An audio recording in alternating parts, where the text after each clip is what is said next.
FYKU, we even mentioned this, their schedule going into this, their results, weren't as strong as VtrL. This is a new team, so we're like, sure, they're both 3-0, but I think it's safe to say VtrL, still the favorite team going into this.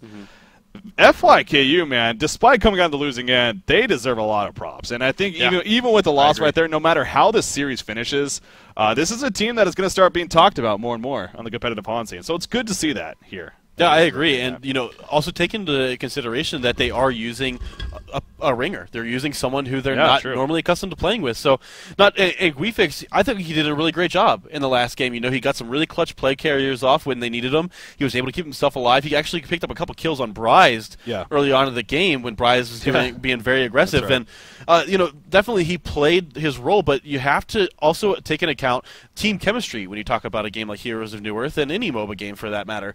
It's so important that in a team game that you have that great chemistry amongst one another. And Guifix, he did a great job, but would it have been any different had they had that fifth member of their normal roster in there who was really able to step up? Yeah. I'm not sure, but they made the best of it. They did very, very well, and hopefully FYKU, no matter what happens in this group stage, no matter if they go on to play TT Esports and end up losing and not making it through into the final stage, I hope to continue to see this team in the competitive scene because they are very, very impressive, especially for no one really knowing too much about them. Yeah, you can definitely tell in that game number one, they do know what they're doing. So that was good to see. Here we are in game number two, though. Now, the locking phase is kind of interesting, as you may see in your text right there. Now, FYKU locked Cthulhu first with their first lock. And the funny thing about that is, again, we talk about Bryce. Not only does he play great Warbeast, but he does also play great Cthulhu. And you see right after he did, he's like, no, I was actually thinking that was supposed to be banning. So kind of a little bit of a dirt moment there. Bryce showing some good manners, though. He's asking them actually if they wanted a remake because of that. But Shizor is to the captain over there for the Legion team. He said, no, let's just play on. So they continue the locks as far as the follow-ups. We got Magnus Pharaoh, then you got Tempest Glacius, and then Nymphora. So actually a very strong lock pool once again. A lot of AoE synergy there, really. Ooh, look at that, though. The banning phase happening. You got Fade Pebbles, Moraxis, Saluna, Ophelia, Dark Lady. And then the first pick coming out with Jeraziah. And this is somewhat risky. Both Parasite and Electrician are on the board here for Vitriolic. Now, as Tralfamador does bring up a lot of the time whenever we talk about this, just because they're there doesn't mean you shouldn't pick up Jeraziah because you still, in theory, on paper it seems like that's just 100% counting and you shouldn't do it. But really in practice, really in the game, it's not as, likely that it's going to happen as effectively as you want it to. But still, it is still dangerous to go up against. But despite that, we see a Bubbles counter pick. We'll see how they followed up next here for Vitriolic. Yeah, I of course agree with Tralfamador. I mean, who wouldn't? He's a player with much more knowledge as far as and insight than I am. But Jeraziah, he's a great hero. Has great team fight turnaround potential. Obviously, using Soul's Blessing, it's one of those team fight abilities that is really immeasurable because it's just when you think you've turned the team fight into your favor, suddenly he pulls out the Soul's Blessing. You're immune to all physical damage, and the fact that you can stack the heal on top of that, it's a great turnaround heal. Yeah. Does a ton of damage early in the game. So really, it's a really great pickup no matter how you measure it or no matter what heroes are still available on the board. Yeah, and this is very interesting actually. So we see the Bubbles Polywog Priest actually. So again, neither Parasite or Electrician. Then it goes back to Silhouette Torture, which I definitely love over there for FYKU, getting a Silhouette carry. And actually, their lineup's very strong so far. And then Forsaken Archer to finish it off here for Vitriolic. And again, a very strong finish for them too. But this is a case of Vitriolic saying we're not going to pick these heroes because they're considered those counters to Jeraziah. We'd rather just go with what we feel more comfortable with. For our lineup, but at the same time, it is a very powerful one. Now, I will say you expect to see a Polywog Priest and Bubble solo, so they're probably going to go something like Cthulhu Font or Nymphora here would be no, that actually be strange. And now I'm kind of wondering with that Cthulhu Font pickup, but again, Bryce does know how to play for jungle, so maybe something like a Magnus here to follow up with the Forsaken Archer laning with him, or her, I guess, and then having Cthulhu Font more of a roaming jungle play like we do see Bryce do from time to time. So, but yeah, this is actually going to be interesting to see how Vitriolic follows it up here. But of course, Bryce again, just like Warbeast last game, going to be playing yet another strong hero of his in Cthulhu, and there we go with the Magnus. Final pick Tempest, I was going to say, okay, there we go, for FYKU. So, man, both sides, again, the lanes make a lot of sense. Very strong lineups, just like we had in Game 1. Yeah, and again, you look at the heroes that were left on the board, or as far as the lock pool are concerned, both in Nymphora and Pharaoh, both very strong heroes in their own right. Well, what I will say, though, is that Pharaoh, definitely one of those heroes a lot of people consider to be a great counter to Tempest, because using the ultimate to interrupt the ultimate also goes through Shrunken Head. Looking over at the Hellborn team now, however, if Tempest is able to pick up that Shrunken Head, there is nothing over there to interrupt a Shrunken Head Tempest ultimate. Kelfield will not stop it. No, it will not. We tested this. So need to keep that in mind as we go throughout this game. But as far as both teams are concerned, both team lineups look really, really strong. You mentioned Bryce being able to pick up the Cthulhu font. Of course, you mentioned a really strong hero of his. You have to wonder, had FYKU not accidentally locked Cthulhu font, would VtrL have still locked it? I believe so. They locked it last game. Yeah, I mean, every game I've watched of theirs, actually, they've locked it. So I do believe that they would have, but it's just kind of one of those things to keep in mind and talk about. Is this them forcing the, is a FYKU perhaps? Maybe it's FYKU perhaps forcing the hero on the other team. We know you want to pick this up, so hey, you're going to pick this up. Maybe some mind games. I got something for you. I got something for you. Even though they acted like they didn't mean to, they're really in their head they're thinking, we got them now. They think we didn't mean to do that. We do have a pause here, obviously, to start. Waiting just a couple more seconds. Then should be on our way to continuing this series. Again, 1-0 series lead so far now for VtrL. And that also brings up the point, we did have a little bit of a break there, maybe nearly a 10-minute break even in between games. Again, understandable after just such a crazy first game. But, what is the mindset like for both of these teams? VtrL, you got to think they're on a high right now. Obviously a crazy finish, but they came out on top. That's what matters. FYKU, on the other hand, we just had... That was at least a 70-minute game of it. I mean, that was a long, long game. And they got so close, and in the end, though, it just did not work out. So here we are in the follow-up game. Now, again, when it came to the picks, they obviously look very, very strong. Just keep stressing that. So at least they got their head right in that sense. Now it's going to come down to execution, and we'll see ultimately where the lanes end up going, as they currently are all still mashed up in their own well. On the other hand, for VtrL, the lanes are definitely coming about. We got Bubbles going to be top, Polywalk Priest mid, and Magnus Forsaken most likely going to end up bottom, with Cthulhu Font actually playing an aggressive jungle here at the bottom lane. So perhaps some pseudo tri-lane action going to be happening here. Yeah. I mean, I guess we will see exactly what happens as far as this is concerned. Bry's definitely well known for playing that semi-jungle, semi-aggressive Cthulhu font. But in general, I mean, just looking at both the teams, it's very, very, both of them are very, very strong. I mean, they've got good early game, they've got good lanes, they've got good mid game, and both teams have pretty even late game as well. You talk about the effectiveness of a hero like Torture. Compare that to a hero like Bubbles. You get, Silhouette going up against Forsaken Archer. Tempest going against Magnus. It just feels like both teams straight down the line have very similar style of heroes. What I will say, however, is that the Legion team has that hard support Glacius who can be effective even without great farm.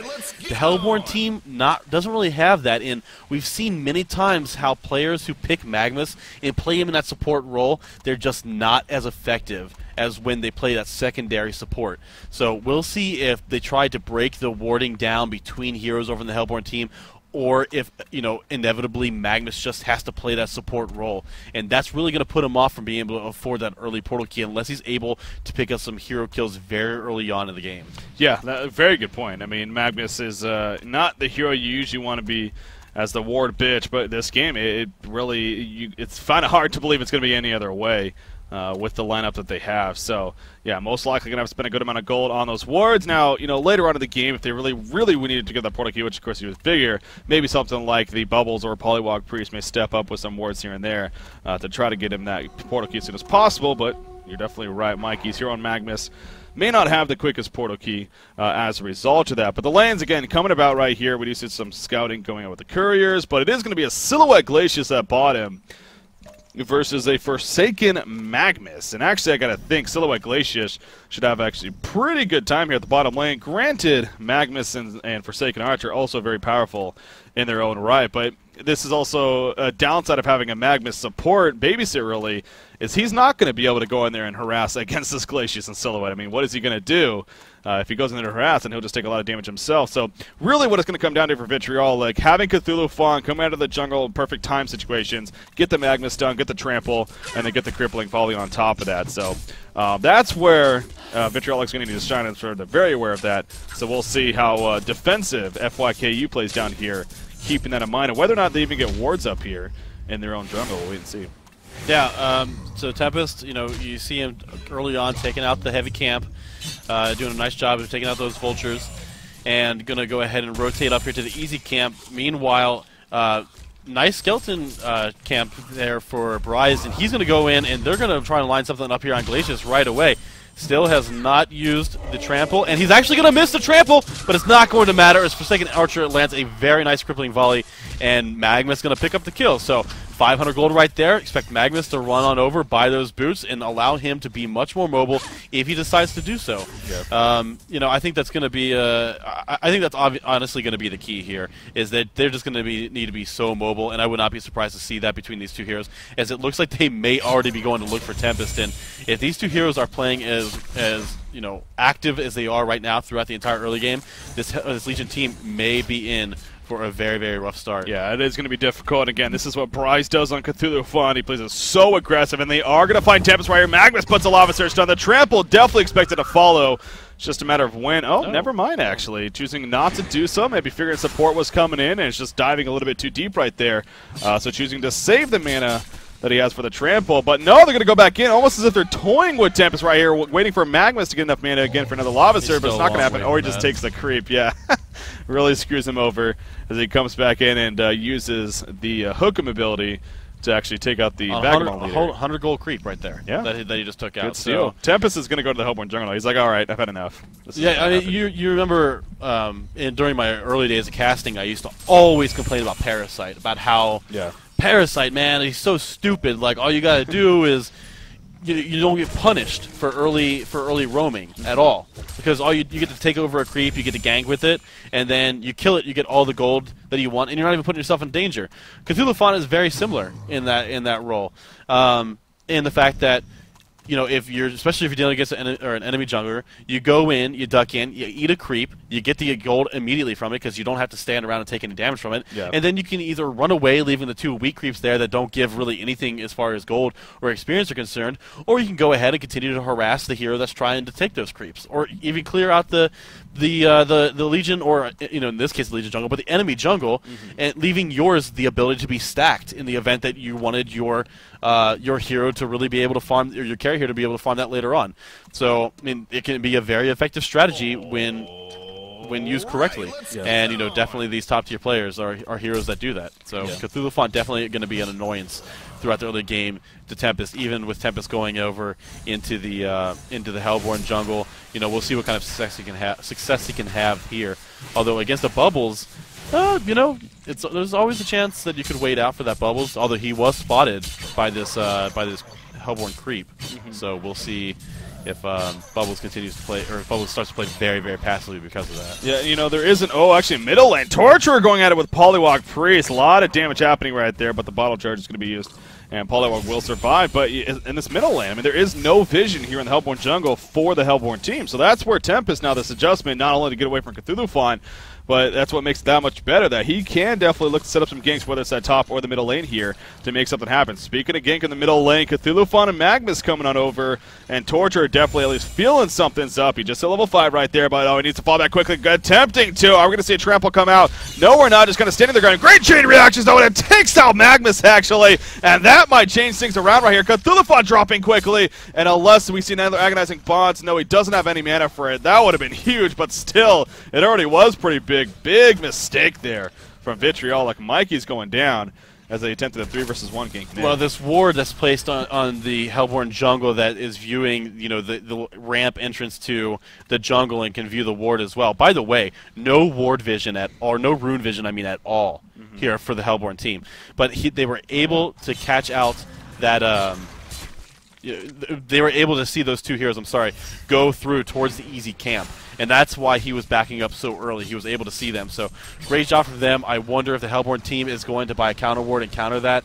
You would think that, okay, they've got to have vision here somewhere. He obviously knew what was going on.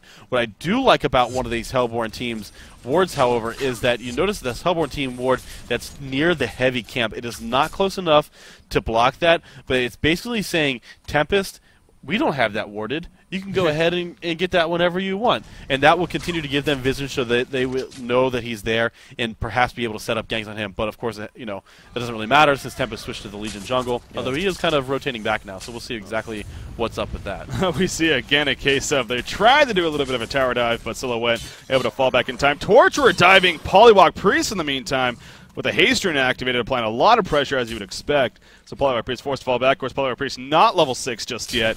And that's definitely big. But yeah, getting that kill in the middle lane in favor of Torturer was huge, as he was already going back and forth here with Polywalk Priest here in the middle. But now you could say that definitely helped win him the lane, if anything. Again, having the level advantage now, in fact, going to go back in. He knows that before level 6, that's where he really needs to keep pressuring up on this Polywalk Priest and try to prevent it as long as possible. So well played here by Shizzer, actually.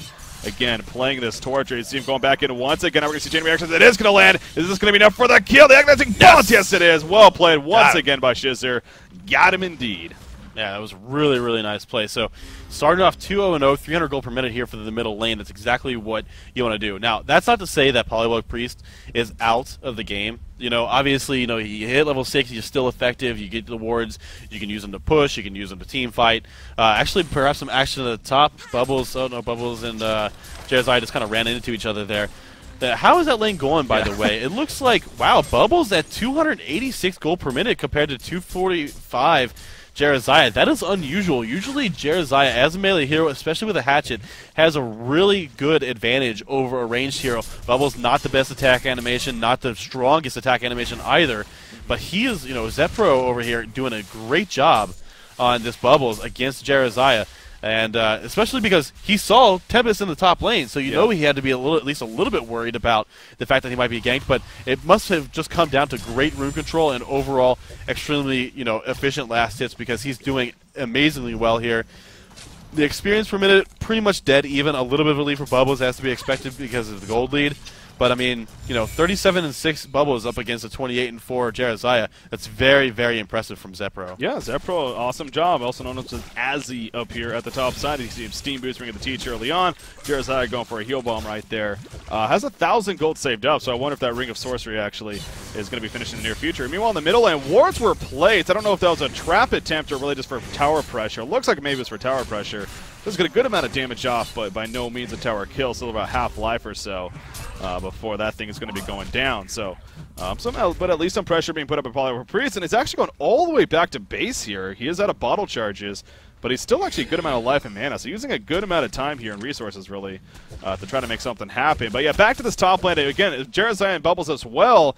Both are heroes that you can expect them, especially around that 6-7 mark, to start porting around, especially Bubbles more so, to set up counter ganks or even ganking himself. Not doing that just yet, though. Again, still up top here. And then Jeremiah, he's more reactionary, more for the counter purpose. Of course, if some dies do happen, but it's definitely something to keep in mind here with those two heroes. And on top of that, Jeremiah is not leveling up, or at least putting the 1 level into Righteous Aura.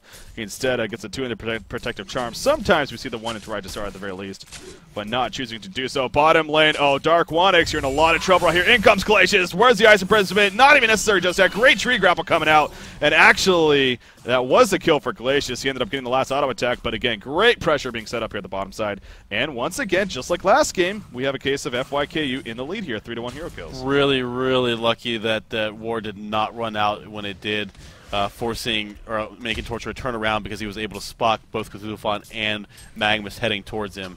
So, they're actually going to pull these creeps back a little bit, and one thing I want to mention is at the middle lane, after they were able to chase Polywog Priest off after he used the wards, I was kind of surprised.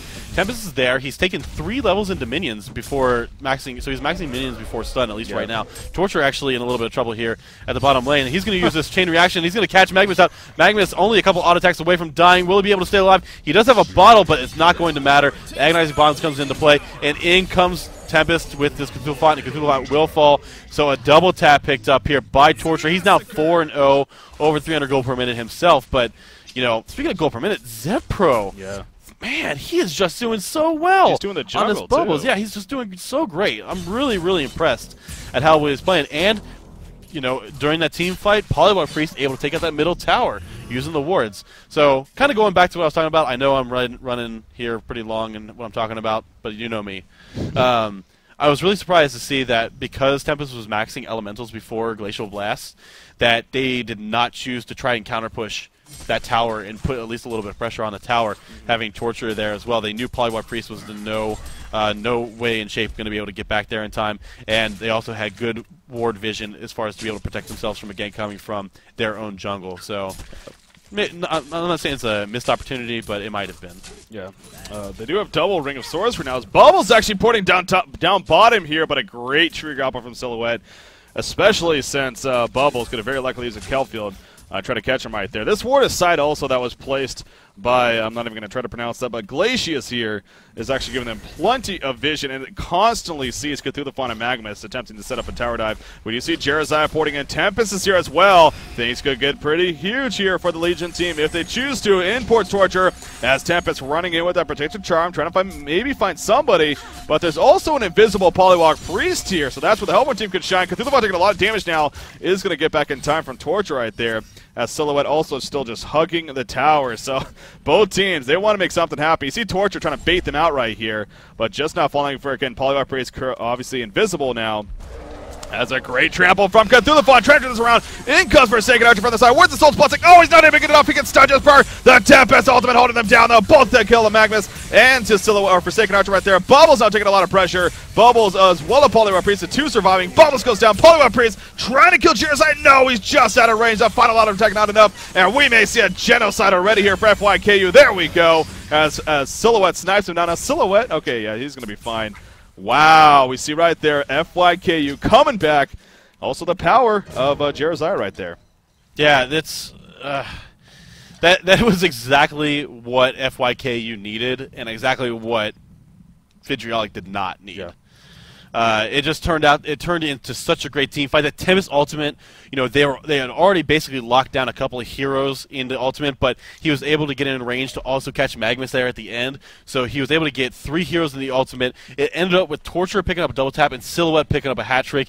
If there are 2 heroes that you want to pick up all the kills in a genocide, those would be the 2 heroes that you want to have pick up all the hero kills. So really, that just was an overwhelmingly important team fight, especially for the early game. We talked about the early and mid-game presence that both teams have, and with that kind of team fight and that kind of gold burst and experience burst the Legion team is going to get, that's going to make them that much more dangerous as we head in. Now, I do want to kind of caution what I just said with the fact that we look back at the last game where they had an amazing early game start and really did not do anything with it. Yeah. So with that being said, I really want to see FYKU keep the pedal to the metal, keep the pressure on here on VtrL, and continue to really make that lead count and just try to grow that. Because if they don't, they're going to give this Hellborn team opportunities to pick up and to get back into the game. And the last thing you want to do is throw away, a second game in a row. Yeah, I will say this time around, the lineup, in a sense, almost makes more sense, especially with a play style. I mean, we'll have to wait and see to really if it comes together, but it's a lot safer as well, getting Silhouette farm, but also just the team fight potential's all there here for the Legion team. It's just beautiful synergy with one another. Again, having Jeremiah alone is just so impactful. And especially, that even goes to talk about Silhouette. What item is she going to go for first? A popular item on her is, of course, that Null Stone.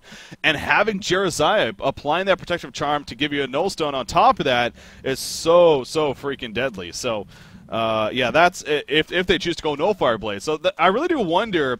Also wanted to bring that up, as a counter for Dark Wanix here. Are we going to see Forsaken Archer perhaps look to go for a no fire blade? Or maybe thinking that they're going to see a Null Stone on top of Protected Charm here, is it even worth it, really, to go for that? So those are where, again, kind of those mind games a little bit are going to come into play, and maybe even sooner than later, we'll see some items be picked up to give us an idea. There is 2,200 gold saved up right now on Cores playing this silhouette, so we'll see what, again, she eventually goes for if she does purchase that Blessed Orb here, but still, even then, won't be 100% sure what she is going to go. But yeah, so the Null Fire Blade versus the Null Stone Protected Charm. I mean, again, so what are we going to see as far as big item pickups? But yeah, the double Ring of Sorcery over here on the Legion team. And already another 1,400 gold saved up on Tempest. This is also another thing to talk about. We see time and time from Tempest players is how their build looks. Is sometimes we see the Steam Boots into Astrolabe after the Ring of Sorcery, and then they go the Portal Key. Other times we see just straight Portal Key, maybe even Sharken Head first. Sometimes but yeah. you know Portal Key. Exactly. Sometimes Tablet Command. Tablet Command seems to be, that seems to be kind of like a very recent trend here. I do, however, think that picking up an early Portal Key with the fact that they have Jeraziah and there's no one to counter Jeraziah, at least not yet. We'll see if Forsaken Archer ends up picking up a Nullfire Blade, or even somebody like Cthulhu picks up a Nullfire Blade. The only reason I say Cthulhu is simply because Forsaken Archer may choose to go for overall damage and health items, and Bryce is known for going somewhat unusual builds, and he's always like a team player type of person looking to get whatever item is best for the team. So, but going for an orderly Portal Key for Tempest, the fact that you have Jeraziah with Protective Charm on there means you don't necessarily have to go for the Shrunken Head. So having that early initiation tool could just be so effective. Granted, I will also say, though, that having a Tablet Command not only gives you more stats, gives you a little HP boost with the Major Totem that you get, and also giving you the plus 14 intelligence you're going to get from the Neophytes book as well as the Major Totem. That gives you some beneficial stats that you can use, and the fact that they don't have anything to purge off a Protective Charm means you can just walk in there. But if you want to land the big 5-man black hole, I'm sorry, Elemental Void. I've been listening to Toby, so and that's his favorite thing to scream. Yes, it is. Yeah.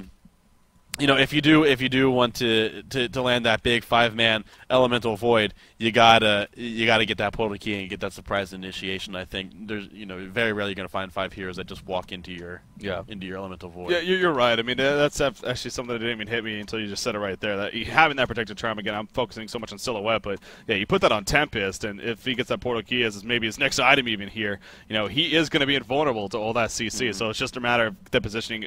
Even if he doesn't catch everyone, I mean, just catching at least a couple of them will do the job because he will not be able to be stunned out. So right. Yeah, that will be very, very powerful. Again, he does a 1,400 gold saved up. It looks like both teams are ready to go here. So VtrL going to go ahead and throw the unpause out, and here we are now 11.5 minutes in. Again, a 10-2 advantage. Obviously, we just got finished with that big team fight prior to that pause there at the bottom lane, really giving a lot of momentum now in favor of our Legion team. So we'll see if those items are going to start being picked up. And then you got Torturer, another 1,500 gold really saved up himself, as he's got his Steam Boots power supply and the early bottle here. So we'll see what he eventually goes in. And speaking of Tablet Command, it could definitely be a very powerful item choice on him. Cthulhu Font, Bryce really hasn't had that big impact. I mean, look at his overall stats. He's 0-2-2 here.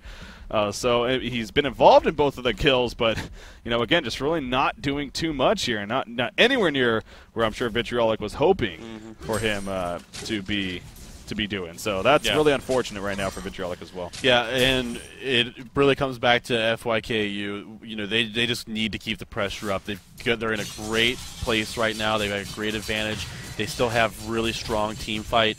Tempest Ultimate is down right now, but there's no reason why they can't all group up, or not even all of them. They just need like 2 or 3 people. You group up, you push down one of these outer towers, and then obviously once you start getting to the second tier, then you start waiting for Tempest Ultimate to be up, so where your team fight potential is at its most. But I don't really see. At least at 12 minutes into the game, with the fact that the Legion team or the Hellborn team really needs to play catch up and farm compared to where the Legion team is, I don't see them putting up too much of a big stink. Oh, wow. Absolutely dominated, but Silhouette will eventually. Oh! Okay, yeah, she's going to fall here. So, yeah, a bit unfortunate right there. as far as Silhouette going down, but she will pick up a kill right beforehand on, Bryce, as a matter of fact. So, nice pickup for them, but not sure if it's necessarily worth it. Again, she's already got that really great start and actually decides to finish Steam Boots and pick up a Life Tube instead of going straight after that Blessed Orb. Yeah. Yeah, not too shocking there. Again, obviously had a lot of gold pulled up after that big team fight, so could have very likely just had something to do with it. But, I mean, you saw that, or at least I happened to be watching that actually would have unfolded. And, yeah, that was a case of Cthulhu Fun, obviously manning up. There was a lot of communication going on there, knowing that his team was going to come in to support. But Silhouette's just like, all right, I'm just going to kill you then at the very least to get a kill out of this. So, sure, great gank from VtrL, but at least Core's playing that Silhouette, as you mentioned, got a kill. And as we saw, the bottom tower is going to drop right here. Nothing going to be done by the Legion team to even remotely stop it. Of course, the ward's out from Polywog. I can't help but think they're falling into the same exact method or the mode that they did yesterday or during the last game. Yeah. Where it was just it was ridiculous to watch that. Well, Silhouette actually might be catching for a second Archer out here, but all the TPs are coming in, and they're going to have to go ahead and back off. I mean, Ultimate is up from Bubbles. Magmus only level 5, but it's still decent length on the stun if they were going to be able to catch him out. So we'll see exactly what happens. Tempest Ultimate is available.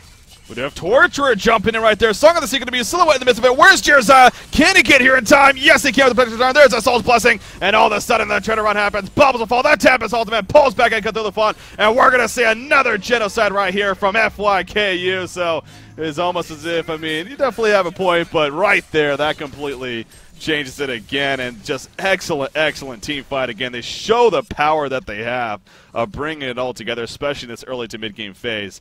And really, VtrL, there was nothing that they could have done right there. Jerzai got there just in time to save Silhouette and ultimately start that turnaround, as he does so often in these games. Yeah, I don't think anyone is questioning their team fight capability. No one would have questioned that, but it just comes to the point where they're allowing the Hellborn team, granted, again, they do have Polywog Priest, who's a great pusher, and Forsaken Archer, who's also great with facilitating pushes, but at the same time, you just got to keep, you got Torture and Tempest on your team. Those are two of the strongest pushing heroes in the game. You just got to make that work for you and take advantage of the heroes that you have. Take out those tier 1 towers. Keep the gold lead really strong. Get that extra farm on the heroes that, like I mentioned during the last game, that aren't as farmed, and increase the farm on those who are. Yeah. And they're just not really doing that. They took advantage of that last team fight by engaging in a great counter push. But what are they doing right now? They're falling back and farming. Not necessarily the worst type of thing, but you get some great gold from towers as well. Yeah, well, I think the biggest difference too this time around though is last game Magebane was up there and then everyone else was completely dropped off, especially with the gold per minute chart. But this game it's completely different. Torture is leading the way right now. 407 gold per minute. You got Tempest up there, and even Jeremiah having a fantastic game at 290 himself. So, and yeah, a lot of that does have to do with the kills, and more so even VtrL throwing themselves into fights where FYKU just has some great responses. So, in this game, sure, you could argue maybe that they could play more aggressive and could keep more tower pushes up, but honestly, with the lead that they have right now, I don't see. You don't really necessarily need to force it by any means, and they are just going to continue to sit back. You see them kind of baiting Silhouette here in the middle lane as the illusions of Polywog Priest are going to run in right here and really not do too much, of course. But you got Tempest, who he has his portal key now, as we talked about. The ultimate obviously on cooldown once again for another minute or so. But there might find Cthulhu Font here. Cthulhu Font's going to trample away. Now he did get Glacial Blast. No, I don't think the follow-up's going to be nearly enough though, as Forsaken Archer even runs in just in case. So they both get away, but again, the pressure being applied to Cthulhu Font, forced to fall back, who did just hit level 6. Not even getting his Obliterate just yet. Okay, there we go. He just leveled it up right there. Top tower, Polywog Priest able to push it down. Oh, but look at all the ports coming in. Polywog Priest is going to get stunned. Yes, he is right there at the last second. And down he goes. Now they're going to clean up the wards for a little bit of extra farm. So, good push by Bassett's right there, but he ended up getting caught out. As, again, great response from FYKU at least. The thing is that he accomplished his goal. Bassett's did. So that's ultimately what it comes down to. He was able to get in there, take down the tower. It was not denied. And yeah, he did get killed for it, but also, the rest of his team, there you got the benefit from having a little bit of extra gold in their pockets, and that's also removing some of the map position ability that this Legion team is going to have. Position ability. Pretty sure that's not a real word, but that's okay.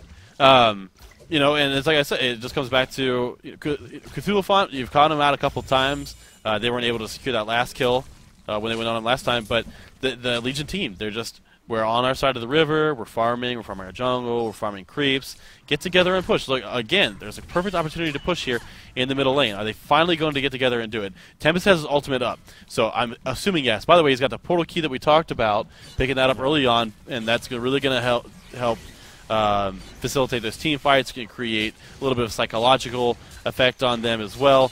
And they know that, we already talked about Jeremiah's Protective Charm being able to be applied to that Tempest to really come into full effect. So that first tier tower is going to go down. We'll see if they continue to push. Again, Tempest ultimate is up, so they shouldn't be really too afraid. The last team fights have gone over really well. It's a 17-3 hero kill lead.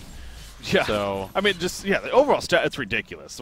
Honestly, FYKU is dominating right now. Right. Over VtrL, 14,000 experience, 10,000 gold. There we go. Tempest jumping in. The Tempest ultimate. And look at Magnus. There's nothing he can do. He's just sitting there off to the side. Silhouette jumps in, but the follow-up damage was not the greatest right there. Soul's Blessing at the last second. Glacius will still fall, but Polywalk Priest goes down as well as Bubbles. You got Cthulhu trying to run away, and even Magnus jumping in with an eruption, actually. But now Magnus in a lot of trouble. Forsaken Archer is also getting cut out here, and one more auto attack. Maybe Silhouette jumps in, flying balls to the wall, gets the Death Lotus off, and picks up the kill. So it honestly wasn't the prettiest execution there from FYKU, but they get the job done. You see the GG being called, the concede vote coming out, and it does fall through. And yeah, maybe that's a little bit soon, but I can definitely see it. I don't think it's too soon. In fact, I think it could have been at 15 minutes. Exactly. I think if FYKU would have gone out, pushed those tier 1 towers early on, and then continued to be really, really aggressive, that we would have seen them. Yeah.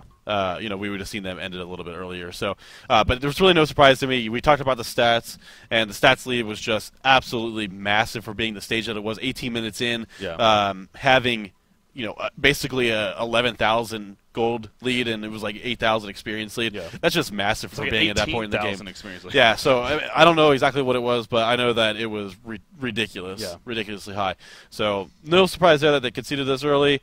But, I mean, FYKU, we saw what they could do with a really strong early game as long as they continued to execute on that. Yeah. And I think the first game they could have definitely had it, and we could be looking at a 2-0 FYKU over VtrL series right now, but we're going to a game 3, and that's going to make things extremely interesting here, especially with this game, with both teams being 3-0. Yeah, that maybe has to sting even that much more for FYKU, knowing that they had even a chance in that first game, and it lasted so long. The game came down to the very end, obviously, and then here they are in game 2, and they just stomped VtrL like out of nowhere. So. The game 3 is going to be interesting, man. I mean, it really is. I'm looking forward to this, and this has no doubt been one of the more entertaining series we've even had so far here for the DreamHoN Summer Championship. So, on that note, once again, we are going to take another quick break right here, get game 3 set up, and coming back at you. So, once again, I'm Breaking CBK. Joining me, this guy, the commish. You got to do this whenever you say commish. The commish. That's going to be our new thing. Here on Honcast.com. Game 3 coming up next, guys. Stay tuned. We'll be right back.